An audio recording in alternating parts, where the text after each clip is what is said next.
Saya mau bertanya Pak Ustadz, kiat-kiat agar ikhlas menerima ketetapan takdir Allah dan tetap berprasangka baik kepada Allah. Mohon doanya Ustaz untuk seluruh istri pejuang garis 2. Pejuang garis 2 itu maksudnya yang belum hamil. Kalau udah dipakainya tes spek itu kan 2. Ini penjelasan bagi yang belum berbini. Yang udah berbini pun tak paham juga. Bagaimana cara kita biar supaya rela menerima takdir Allah? Saya kalau datang bertamu ke rumah jamaah, Assalamualaikum Pak. Waalaikumsalam. Ustaz Somad, tolong doakan mak saya Pak Ustaz. Maknya di mana Pak? Maknya di dapur. Duduklah mak itu di kursi. Berapa umur mak? 80. Belum bisa saya menerima, karena mak saya meninggal umur 70. Dalam hati saya tetap, kok hidup mak dia, kok mati mak? Kok tak sempat makku ku bawa jalan-jalan ke Brunei, ke Malaysia? Kok tak sempat ku senangkan dia? Tak bisa hati saya menerima. Macam mana saya mau menceramahi jamaah? Marilah kita sabar menerima takdir Allah. Saya aja tak sabar. Tapi cara Allah menghibur saya. Habis saya tausiah, datang ibu-ibu. Ustaz, tolong doakan keponakan saya. Keponakan ibu ini kenapa? Ayahnya meninggal, emaknya meninggal, dia hidup sebatang kara. Anak SD kelas 2. Sempat aku serumah 11 tahun sama emak. Dari 2008 ke 2019. Ini budak nih kelas 2 SD sebatang kara. Ternyata yang membuat kita bisa sabar itu adalah ketika membandingkan dengan begitu cara Allah mengajar saya. Ayat tak mempan, hadis tak mempan. Kenapa tak? Saya yang berceramah, saya yang nyuruh orang sabar. Tak bisa saya terima. Tapi begitu dijumpakan Allah, oh rupanya.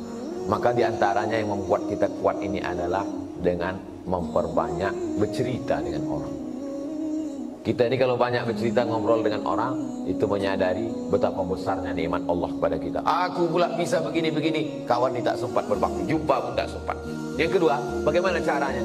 Caranya adalah menguatkan dalam hati bahwa Innallaha katabal maqadir, Allah sudah menuliskan takdir 50 alfasana, 50.000 tahun qabla an yakhluqas samawati wal ard. Sebelum Allah menciptakan langit dan bumi, Allah sudah menuliskan takdirku 50.000 tahun sebelum Allah menciptakan langit dan sengaja dihunjamkan terus ke kepala Abdul Somad. Allah sudah menuliskan 50.000 tahun sebelum menciptakan langit dan bumi bahwa kau sama emak kau itu cuma sampai 2019. Lebih dari itu bukan kuasa kau. Asal terlintas itu terus. Otak itu dihunjamkan dengan hadis. Yang ketiga, membuat sesuatu yang terus mengalir.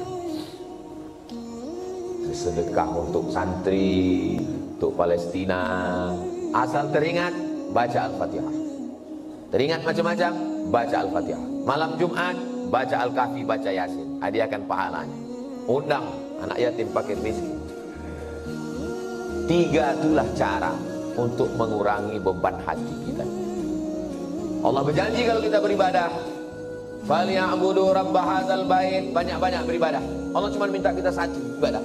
Balasannya Allah kasih 2. At'amahum min ju' wa amanahum min khawf. Kalau kau lapar, Allah kasih kau makan. Kalau kau risau, amanahum, Allah beri kau aman, tenang. Syaratnya banyak ibadah. Perbanyak ibadah. Pagi sholat isyraq, sholat duha, malam bangun mandi, sholat sunat wudu, sholat sunat taubat, sholat sunat tahajud, sholat sunat hajat. Zikir, banyak bertasbih. Zikir 3 pilihan. Zikir banyak, zikir pilihan 3. Pertama istighfar, yang kedua sholawat, yang ketiga afdalul zikri fa'lam annahu la ilaha illallah. Astaghfirullahaladzim, astaghfirullahaladzim, astaghfirullahaladzim. Kalau Tuhan membeli peniti, jangan ditusukkan ke sayur kubis. Kalau mik sudah mati, tandanya waktu sudah habis.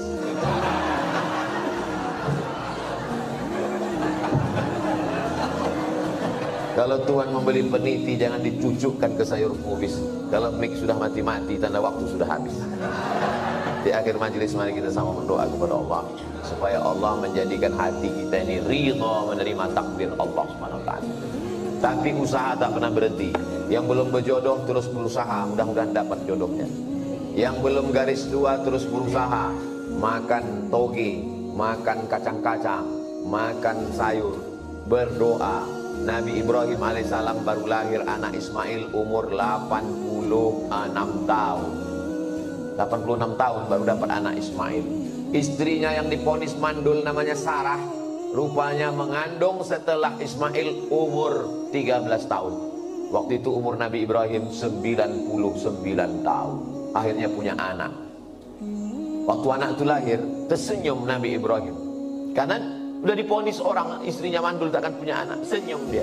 Senyum itu bahasa Yahudinya Yitzhak, bahasa Arabnya Yithak. Maka dikasihnya nama anak itu Ishak. Ishak itu artinya tersenyum bahagia.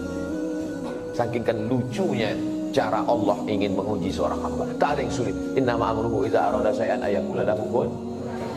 Tak ada yang sulit bagi Allah. Allah cuma ingin menengok air matamu tumpah di tengah malam. Allah cuma ingin melihat sujudmu lebih lama. Dalam perjalanan hidup saya, dipukul ombak, diempas gelombang, baru saya paham. Rupanya kalau hidup ini tenang-tenang saja, tidak akan melahirkan nakhoda yang ulu. Kalau tidak tajam ombaknya, sujud kita sebentar. Tapi kalau pukulan itu kuat, lama sujud kita dan terasa nikmat. Karena tak ada lagi kawan yang bisa diajak berbisik. Akhirnya kita berbisik ke tanah. Malaikat-malaikat di langit memintakan doa itu dikabulkan Allah Subhanahu wa ta'ala. Mudah-mudahan kita termasuk orang yang diberikan Allah kekuatan istiqomah iman dan Islam. Ala hadhihi niyah al-Fatihah.